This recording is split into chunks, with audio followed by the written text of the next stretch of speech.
Hello दोस्तों, आप तमाम साथियों का नमस्ते एकेडमी में भरपूर स्वागत है। आज मैं आपको सामाजिक विज्ञान के बारे में यानी हमारे अतीत भाग 2 ये पार्ट 3 हो गया, यानी कि कक्षा 8 के लिए है इतिहास का पुस्तक। मैं इसके बारे में आपको आज बताने जा रहा हूँ। इस अध्याय में मतलब इस बुक में कौन कौन सी अध्याय पढ़ना है ये उनका विषय सूची है, लिस्ट है। आप देख सकते हैं बुनकर, आप खुद से इसको देख सकते हैं। इतने सारे अध्याय को पढ़ना पड़ेगा।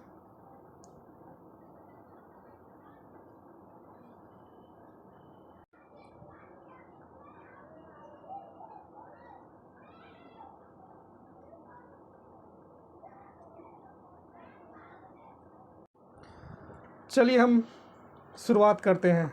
नमस्ते एकेडमी में आपका फिर से दोबारा स्वागत है।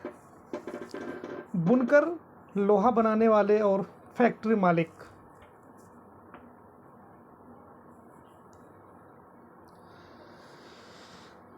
ये जो आप देख रहे हैं 17वीं सदी में एक खूबसूरत सा बंदरगाह व्यापारिक जहाज़।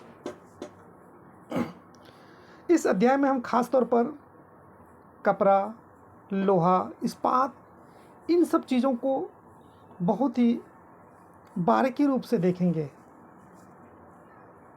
जो ब्रिटिश शासनकाल में भारतीय कारीगरी उद्योगों की जो दशा थी वो हम जानेंगे, और औद्योगिक क्रांति, विश्व में औद्योगिक क्रांति की दृष्टि से क्या इनका प्रपेक्ष था उसे भी हम जानेंगे इस अध्याय में।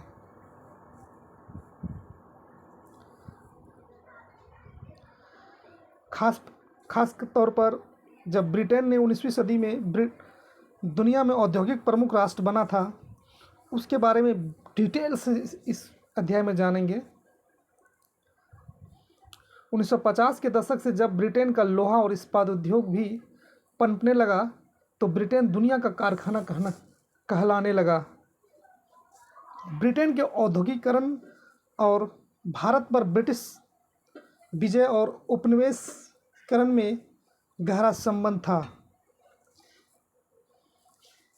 हालांकि यह अध्याय 2 में पढ़ चुके हैं, लेकिन मैंने 2 अध्याय करवाया नहीं है, उसको भी करा दूंगा।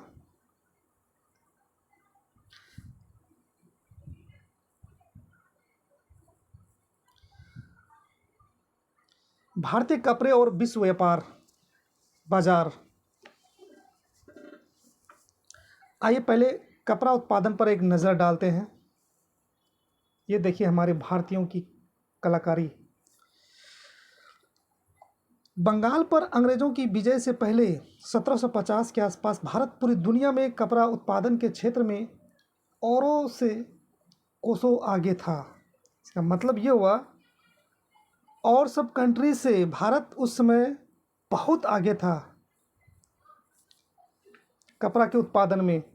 भारतीय कपड़े लंबे समय से अपनी गुणवत्ता और बारीकी कारीगरी के लिए दुनिया भर में मशहूर थे। दक्षिण पूर्वी एशिया यानी जावा, सुमात्रा और पेनांग, ये आपको एटलस में मिल जाएंगे, ये सब सारे क्षेत्र। पश्चिमी एवं मध्य एशिया में इन कपड़ों का भारी व्यापार था। 16वीं सदी से यूरोप की व्यापारिक कंपनियां यूरोप में बेचने के लिए भारतीय कपड़े खरीदने लगी थी। इस फलते फूलते व्यापार और भारतीय बुनकरों के हुनर की याद अंग्रेज़ी और अन्य भाषाओं के बहुत सारे शब्दों में आज भी जिंदा है। ऐसे शब्दों की जड़ों को ढूंढना और उनके अर्थ जानना बड़ा मज़ेदार है। ये देखिए पोटला बुनाई 19वीं सदी का ये चित्र है। अहमदाबाद और पाटन में होती थी। इंडोनेशिया में इस बुनाई का भारी बाजार था।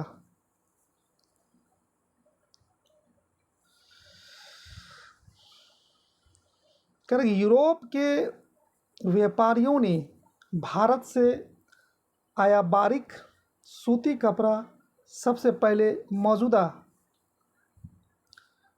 इराक के मौसूल शहर में अरब के व्यापारियों के पास देखा गया। इसका मतलब ये हुआ कि यूरोप के व्यापारियों ने जब भारत आया तो सबसे पहले इस कपड़े का इराक एक शहर है, मौसूल शहर, वहाँ के व्यापारियों के पास देखा। इसी के आधार पर वे बारीक बुनाई वाले सभी कपड़ों को मलिश्न मलमल कहने लगे।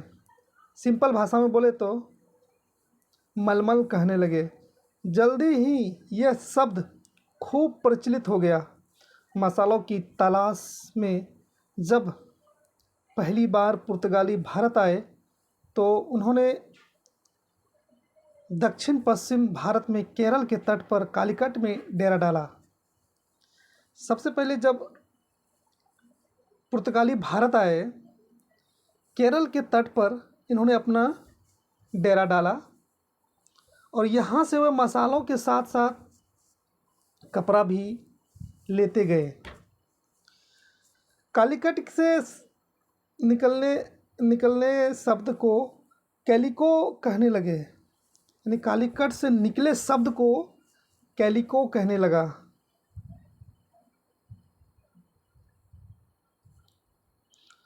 ऐसे बहुत सारे शब्द हैं जो पश्चिमी बाज़ारों में भारतीय कपड़ों की लोकप्रियता की कहानी कहते हैं। आप इस तरह से चित्र में देखेंगे।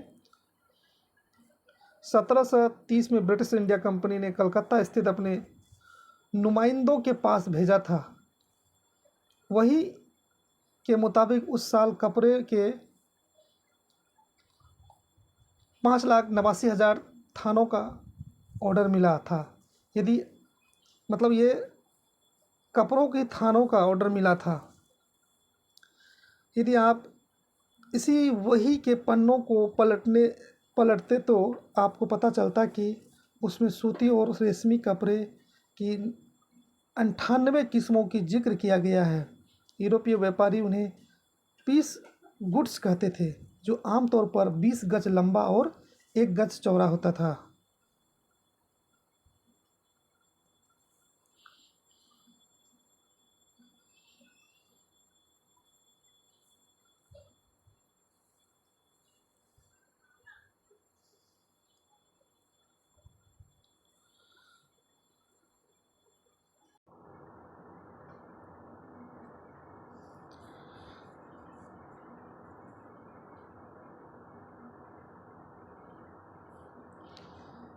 ये मछलीपट्टनम आंध्र प्रदेश में बारीक कपड़े पर छपाई 19वीं सदी के मध्य की है। ये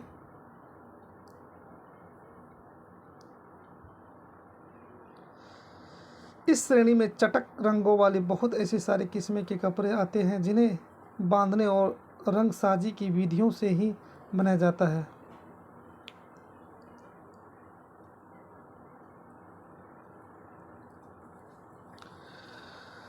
दूसरी तरह के कपड़ों का भी जिक्र है जिनका नाम उनके जन्म स्थान के अनुसार लिखा गया है।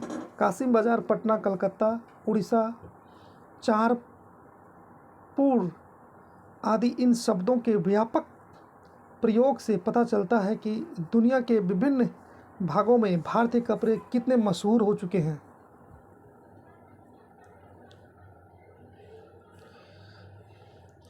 यूरोपीय बाज़ारों में भारतीय कपड़ा 18वीं सदी की शुरुआत तक आते आते भारतीय कपड़े की लोकप्रियता से बेचैन अंग्रेज़ों ने ऊन व रेशम निर्माता भारतीय कपड़ों के आयात का विरोध करने लगे। इसी दबाव के कारण 1720 में ब्रिटिश सरकार ने इंग्लैंड में छापेदार सूती कपड़े का इस्तेमाल पर पाबंदी लगा दी।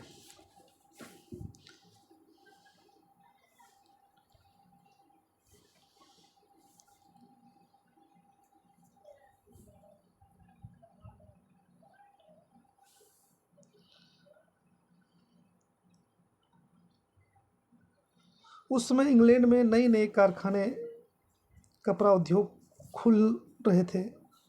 भारतीय कपड़ों के सामने लाचार अंग्रेज कपड़ा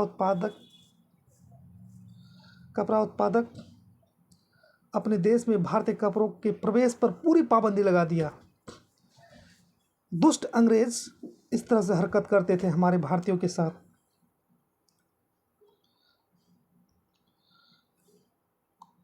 सॉरी, ऐसा नहीं बोलना चाहिए मुझे, लेकिन काम ही वैसा किया था, बोलना पड़ गया, ताकि वह इंग्लैंड में केवल उन्हीं का कपड़ा बिके। इस क्रम में इंग्लैंड की सरकार ने सबसे पहले कैलिको छपाई उद्योग को ही सरकारी संरक्षण में विकसित किया। अब सफ़ेद मलमल या बिना मांड वाले कोरे भारतीय कपड़े पर इंग्लैंड में ही भारतीय डिज़ाइन छापे जाने लगे। यहाँ देखिए साइट में दिया हुआ है, स्पिनिंग जेनी क्या है, इसका डिटेल दिया हुआ है। एक ऐसी मशीन जिससे एक कामगार एक साथ कई तकलियों पर काम कर सकता था। जब पहिया घूमता था तो सारी तकलियाँ घूमने लगती थी। कह रहे कि भारतीय कपड़ों के साथ इस होड़ की वजह से इंग्लैंड में तकनीकी सुधार की ज़रूरत दिखाई देने लगी। 1764 में जॉन के ने स्प्रिंग जेनी का आविष्कार किया, जिससे परंपरागत तकलियों की उत्पादन काफ़ी बढ़ गई। 1786 में रिचर्ड आर्कराइट ने वास्प इंजन का आविष्कार किया, जिससे सूती कपड़े की बुनाई को क्रांतिकारी के रूप में बदल दिया गया। अब बहुत सारा कपड़ा बेहद कम कीमत पर तैयार किया जा सकता है। यहाँ एक फैक्ट भी है कि 1764 में जॉन के ने स्पिनिंग जेनी का आविष्कार किया। जी, इस फैक्ट को ध्यान में रखते हुए हम आगे बढ़ते हैं। दुनिया के बाज़ारों में भारतीय कपड़े का दबदबा 18वीं सदी के आखिरी तक बना रहा। डच, फ्रेंच, ब्रिटिश और अन्य यूरोपीय व्यापारी कंपनियों ने इस व्यापार से बेहिसाब मुनाफा कमाया। ये कंपनियां भारत आकर चांदी के बदले सूती और रेशमी कपड़े खरीदती थी। इन जो यूरोपियन कंपनी थे, डच, फ्रेंच, ब्रिटिश, ये बेहिसाब काफ़ी मात्रा में, कहा जाता है कि अपने 60 गुना यहाँ पे जितना मैं खरीदता था उसके 60 गुना अपने यूरोपियन कंट्रीज़ में लाभ में बेचते थे, कहा जाता है। और उन्होंने बहुत लाभ किए।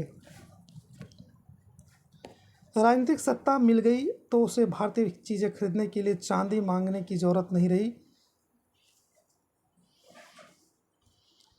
भारत में ही किसानों और ज़मींदारों से राजस्व इकट्ठा करके उस पैसे से कपड़ा खरीदने लगी। ये देखिए, बुनकर, लोहा बनाने वाले ये फैक्ट्री मालिक।